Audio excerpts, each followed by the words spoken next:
Hi everyone, welcome back to Mouth in the Matter. If you're new here, my name is TT and I talk about Webtoon related things. So if that's right up your alley, make sure to subscribe, and let's get right into this. So for today, I thought I'd talk about Webtoon competitions. And if you don't know what that is, it's basically when Webtoon tries to get readers to engage in Webtoon related content. So whether that's liking specific chapters of specific webtoons, or checking in on the app, or reading specific chapters of specific webtoons. So the company is no stranger to these kinds of things, but it felt like once the new year rolled around, it felt like they went into overdrive where every other week was a competition. And you can go back and you can check, it felt like it was very jam-packed, which kind of what led me to start scripting this video, by the way, because it felt like there was so much. So this brings us to March. This time Webtoon got too cocky. Webtoon got a little bit too ambitious here. They decided to shoot for the moon and they landed on their asses instead, and it was so funny to actually watch it all go down. What did Angelica say? You married an Icarus. He has flown too close to the sun. Webtoon is that very Icarus-y, very too ambitious. So basically, they were releasing 7 series between a week. So it was between March 7th and March 14th. The rules were if each one got 500,000 likes, then the readers would get to spin a wheel and then they would get coins, which is a simple enough premise. Nothing should have gone wrong here. Okay, so we can already see some very glaring problems. Firstly, the first webtoon to be released is always the luckiest, and I said this in my Webtoon Greenlight series for Spells from Hell, in which was the first one to be released, and so it had the highest hype and the highest engagement. And that's kind of the way it be. That is the luck of the draw. That first spot seems like a very coveted spot. The first webtoon release for this March competition, it got 500,000 likes, it reached its goal, but it was the only one to do that. The second problem here is that the first one had a week to get 500,000 likes. The last one had 24 hours. So I don't know if you're seeing the comedy here, but I'm very much seeing the comedy here. So I did just mention Greenlight series, and I think we should talk about the stark differences between that event and this one that happened. For Greenlight, the webtoons had to release 3 episodes, and if the third one got 60,000 likes, it got turned into an original. Not only that, but the 3 episodes were all released on the same day and had a week to be read and liked. You can go back, or I'll put a picture somewhere. You will see the 3 updates of each story all on one day, and then 7 days later you see the update telling us whether they had made it or whether they hadn't, and I think every single one made it into an original. Going back, you see Spells from Hell get at least 99,999 likes, and I say at least because the counter only goes up to that specific number, and they got that across the 3 updates. Like I said, that is a very coveted spot. It had the highest engagement, highest amount of likes across the board. The others didn't get as high in the first and second episodes, but always without fail, readers will come in clutch on the 3rd episode, which is the one that counts, to make sure that it got the amount of likes, the requisite amount of likes to get to be turned into an original. So every single one got 99,999 likes on the last episode, even though the previous first and second episode didn't get that high. I think only one didn't get 99,999, but it still passed 60k, so it was good and it turned into an original. I think that was Escape from Oz. Webtoon for this specific March event increased the challenge while lowering the stakes. 500,000 likes for a few measly coins, a chance of spinning the wheel and getting whatever coins, as opposed to 60,000 likes for someone's job, for someone's career, for the ability for a webtoon to be turned into an original. Do you see what I'm getting at? It was achievable and it was someone's career, so obviously readers are going to come in clutch to make that happen, as opposed to webtoons. These webtoons were already originals. There's not much stakes to it, and the rewards aren't that great. I'm sure other people have noticed this, but the likelihood of you getting really high amounts of coins is very so I think most people get lower end of coins. I think the most I've gotten maybe 2 or 5. I think that's what I usually get. So there was no incentives, monetary or morally, to read these webtoons and to like them for this March event. And I think there's some other issues to consider. I feel like if a webtoon is good people are going to read it and people are going to like it if they remember to like a webtoon. And I think readers are usually very good in liking webtoons, so I think having this kind of measure, making people like it feels like overkill and like forced inorganic growth, in my opinion. And I also think that feelings of resentment kind of, they have to bubble up, because the people who did put in the effort to like the webtoons and to keep up with every single update, they're going to feel resentful because they got dragged down by people who didn't like the webtoons. Kind of like a group project where you did your work but the other people didn't, and yet you still got a bad grade. And thirdly, I feel like it's such like a huge task for not a huge payoff. Like I said, it's very like, it's a huge task with no incentives, low rewards, so it's not really going to make people like read it and to like it. Like sure, we'll spin the wheel, but I personally, like I said, I've never really been lucky on that wheel.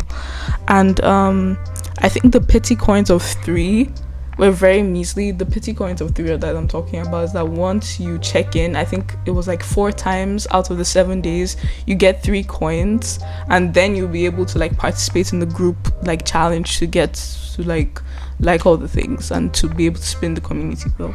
And then on the creator side, like I was thinking as well, I feel like they'd also be like, who's reading my work genuinely? Who's reading my work because they actually like my work? And who's doing it for the competition? Who's actually interested in my work? Personally, I get imposter syndrome, so that kind of thing would be very, very like not great for me.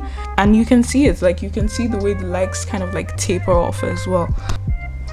And honestly, I also have to wonder, like, are people reading these things? Because sometimes I don't even be reading the webtoons that are in this competition. I just scroll to the bottom and like it and call it a day.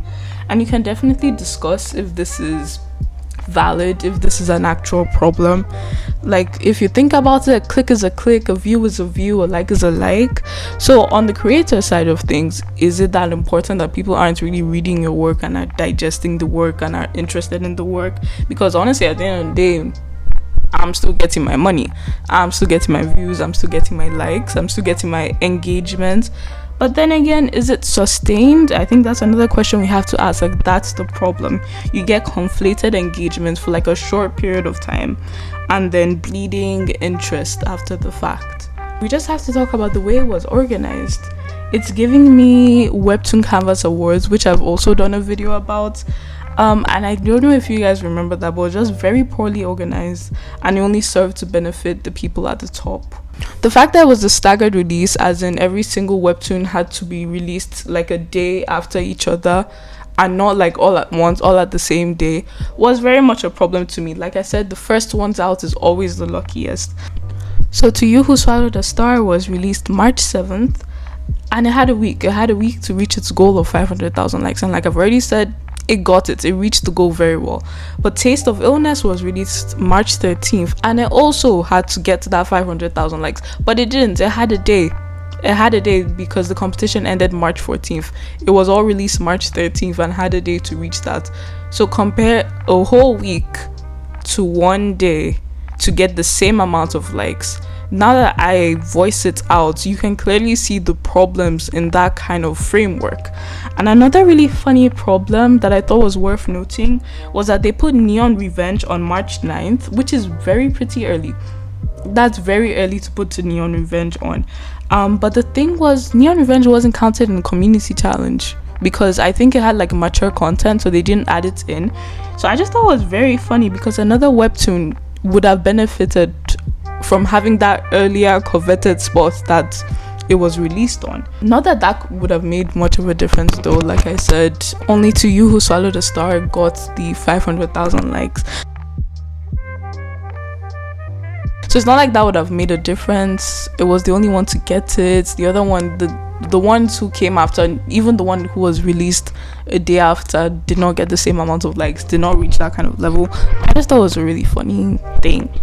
But yeah, that wouldn't have changed anything. Like I said, only one webtoon reached its goal and the event was very much a group kind of effort. Every single webtoon had to reach 500k for readers to be able to spin the wheel. But I still thought it was weird and worth noting. I don't know why they put it in such an early spot if another webtoon could have had that opportunity to get an to get that opportunity. Like, why didn't they release Neon Revenge on the last day, March 13th, if it didn't count anyway? I don't know how they arrange their things, which is like, it's so weird, it's so strange. But yeah, so you can go look, like I said, and I'll like roll a clip inserts here. Yeah, so honestly, we can check like the progress. So To You Who Swallowed a Star, that one got it completed, it got like cumulatively 500,000. To You Who Swallowed a Star, quite literally after the first 3 or the first 4 episodes, I say 3 just because this is a prologue, but after those first 3, completely staggered off completely. Like, that's more than what, 40,000 likes, then another 10,000, and then that's another like 10,000. The next one, let's see, Stagtown also pretty much, and this one I would say it's even like more like staggered than even the first one, like a very steep drop. After the first 3, that's about 60,000 likes lost, then another 10,000, then another, let's say, 8,000, I would say. So yeah, let's check on Act Like You Love Me. Again, after the first 3 episodes, this one like got, you know, a loss of, let's say, 30,000, and then another one of like 10,000. This one I actually think is pretty good. I think the progress of this one is actually pretty okay. Every time I didn't even hit 99,000 likes, it did not hit that much. And then after the first 3, really staggered drop, really steep drop. That's more than what, I would say like 50,000, and then another one of 8,000. It hits the 99,000 marks for the first 3. Then it's dropped off by 20,000, another one by 20,000. Again, just like Act Like You Love Me, I actually think this kind of like drop seems organic. It's not as bad as some of the ones, like let's say the first one. To You Who Swallowed a Star was pretty steep. Devil's Romance did not hit 99,000, and then these were the drops, 35,000 and then 25,000. And then the last one, Taste of Illness, let's see, I think it was all updated on the same day.